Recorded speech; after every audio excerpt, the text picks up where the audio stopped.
If you just purchased or leased a 2025 Ioniq 5 with NACS North American Charging Standard charge port, then your car should have came with these two adapters in it. Now, these two adapters are very different. If you don't know what the difference is, then you're going to want to stay tuned for the rest of today's video. Hey everyone, my name is Corbin. I cover all things Hyundai, Kia, and Genesis EV related here on the Ioniq Guy. Now, this is a topic I knew I needed to cover, but I realized yesterday I need to cover it sooner rather than later because I actually got a message yesterday from somebody who said, hey, I'm trying to charge my car and I activated it in the app. I'm plugged in, everything looks good, and I'm still not charging. And I was puzzled for probably 10 minutes of just going back and forth with this person, trying to figure out what the issue was. And it turns out they were utilizing the CCS1 to NACS adapter when they should have been using the J1772 to NACS adapter with their 2025 Ioniq 5. So if you just bought one of these cars, then you probably know that the 2025 has a different charge port than the 2024. And that is because Hyundai has begun the transition to the NACS charging standard. This is now a SAE, or Society of Automotive Engineers standard. It is no longer only for Tesla vehicles. It can now be utilized by any automaker. Now, if you're a previous Tesla owner coming to Hyundai, you're no stranger to adapters because you've been using them for a long time. The reason for needing these two adapters is basically the mantra that Tesla took versus other automakers. Now with a Tesla, there is a physical switch in the car that will transition that charge port from either level 2 charging or DC fast charging. And the reason for that is the NACS port only has two main terminals, and then you have some communication terminals down on the bottom, which tell the charger how much energy to deliver to the car. And it's the exact same thing on the CCS adapter. You might be wondering why it's called CCS. Well, CCS stands for Combined Charging System. And basically what that means is they took the two DC pins for DC fast charging, combined it with the J1772 standard for level 1 or level 2 charging, and put it all into one plug. So with the J1772 side, those wires from this charge port go directly to the battery management system, which then converts it into DC energy that gets stored into the battery.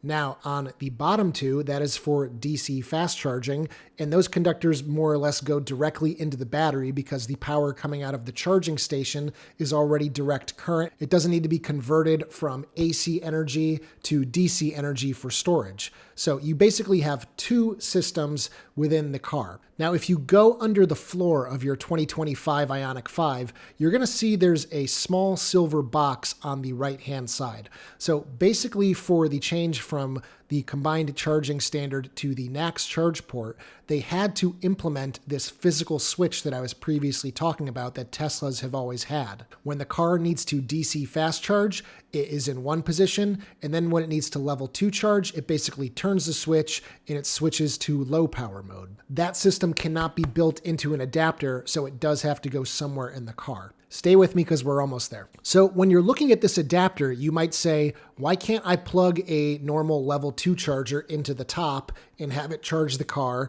And then I can also plug into a DC fast charger like Electrify America. Because that switch doesn't live in the adapter, you can't combine these two connections with the two connections up here for level 2 charging. That would cause a really big problem. So if you go to plug into a home charger or something in an apartment complex maybe, you're not going to get any charging power. Your charging session will not activate because the charger is not able to make an electrical connection with the car because those two holes have no connectors in them. So with this adapter, you obviously wouldn't be too confused if you tried to plug into a DC fast charger because you would notice very quickly that half the connector isn't actually going into anything on the adapter. I really wish we lived in a world where we only needed one adapter, but that's just not how it is for the next few years until charging stations start implementing NACS connectors on them. This is just going to be the world that we live in. So does that make sense, guys? I think an easy kind of way to remember: big adapter for big power, small adapter for small power. But either way, you're going to be utilizing both of them at some point. So to use your J1772 to NACS adapter, we're going to pretend that my vehicle to load adapter is a charging cable because I don't have a level 1 charging cable with me right now. So here's the cable, here's the adapter. You line up this notch in the bottom with the notch on the bottom of the charging cable, simply Put it on the end, push it until you hear a click. It's not going to pull off unless you press the button. And then you can go ahead and insert this into the car's charge port. Now, what about using the CCS1 to NACS adapter? Well, obviously I don't have a DC charging cable here in my apartment. So it's pretty simple. You basically do the same thing as with the J1772 adapter. You attach it to the charging cable and its connector, and then you plug that into the car and then activate your charging session. And then to disconnect it, you're going to pull the entire assembly with adapter out of the charge port after it's unlocked, and then you will disconnect the adapter from the CCS1 charging cable. It's pretty simple. Now, if you're coming from an older Ioniq 5 or Ioniq 6 or any other Hyundai Kia Genesis vehicle, you might already have one of these, this vehicle to load adapter, which allows you to plug in electrical devices to the charge port of the car. Now, there was a lot of speculation that this might not work with the new car with its NACS charge port. You can see it has a J1772 connector on it. But if you utilize the J1772 to NACS adapter, put it on the vehicle to load adapter and plug it into the car, it works perfectly fine. There's no change in its performance whatsoever. Now, it does take an already long device and kind of make it even longer, having the adapter on the end. But if you're okay with that, then you can utilize your same vehicle to load adapter that you used with your old car. Hyundai is selling a new version of the vehicle to load adapter with a NACS connector on the end. I do have that on order, but it hasn't come yet. Now, something that I've been struggling with the new 2025 Ioniq 5 is where to store these adapters. If you just leave them in the center console, they kind of shift around all over the place and make a bunch of noise. So I wanted to develop a storage solution for these adapters. And for me, I very rarely put anything in the glove box.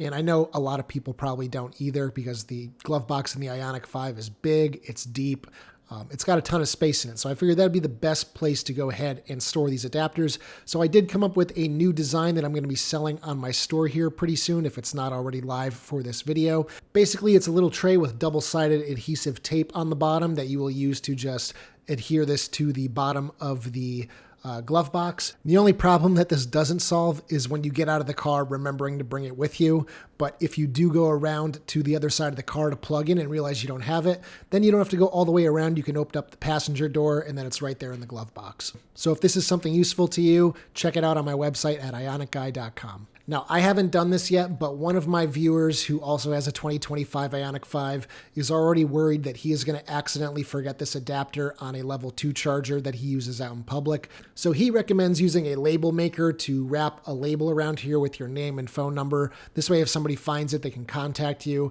Obviously, if you're on a road trip and you forget it somewhere, might not be the easiest thing to get back, but I think that's a good suggestion just to try and keep track of that if you do lose it. You're probably not going to forget this one because it's so large, and if you do leave it on the DC fast charger handle, you're not going to be able to put it back into the storage slot at the station. So there you have it. That's the difference between the two adapters. I hope you guys found this video helpful. I think there's going to be a lot of people out there that are confused by this, so I hope this video kind of helped clear things up. At the end of the day, though, the dealership is really the one to blame in the end here. The person who texted me yesterday with this problem, they said the dealership said nothing about these adapters. So anyway, guys, if you like today's video, give it a thumbs up. Check out my store again at ioniqguy.com for accessories for your Hyundai, Kia, or Genesis EV.